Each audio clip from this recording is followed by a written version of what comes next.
And I was just going to add to the Shaunae Miller-Uibo Naser thing. How rare does it seem in track and field when an athlete is dealing with if you want to call it an anti-doping case, a whereabouts case, whatever have you, that their fiercest critic is the person that is actually their rival on the track.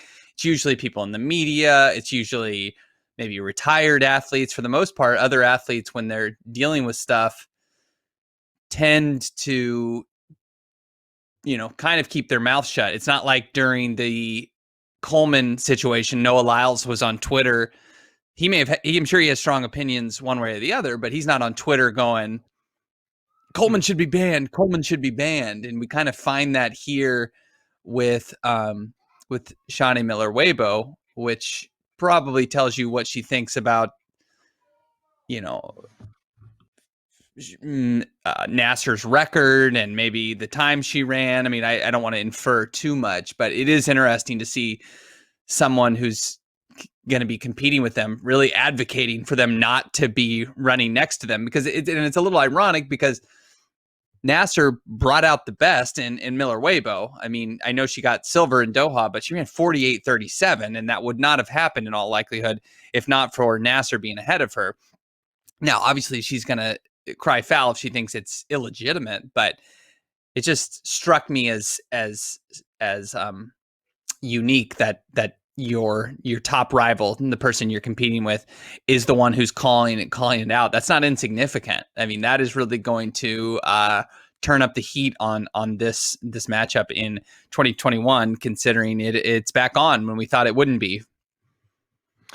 I thought of Bolt v. Gatlin, and by the end of that rivalry, that's true. That's what you're going to call it. Well, yeah. Bolt essentially put his arm around Gatlin at the end and defended him, remember, and was standing up for him in press conferences.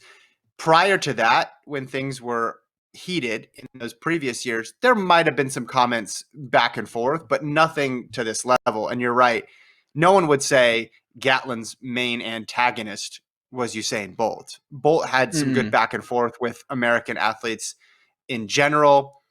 No, it was the British media. But it was very tame. It was very tame relative to what it could have been. And then, as I mentioned, by the end, it was Bolt basically defending Gatlin to people, even after he lost, which was a turn of events I did not see coming. You are very right to point out the fact that this is rare, that she's calling it out, and she's well within her rights to do it, because from her perspective, there's two issues here.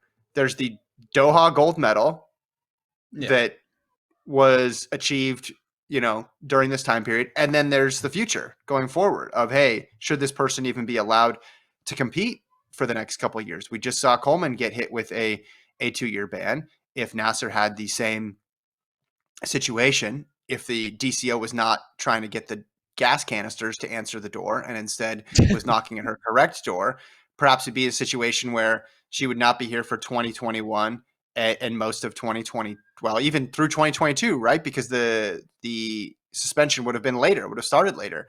It would have been a clear run here for Miller-Uibo. So she thinks something is untoward. She's well within her right to call it out. It's just rare.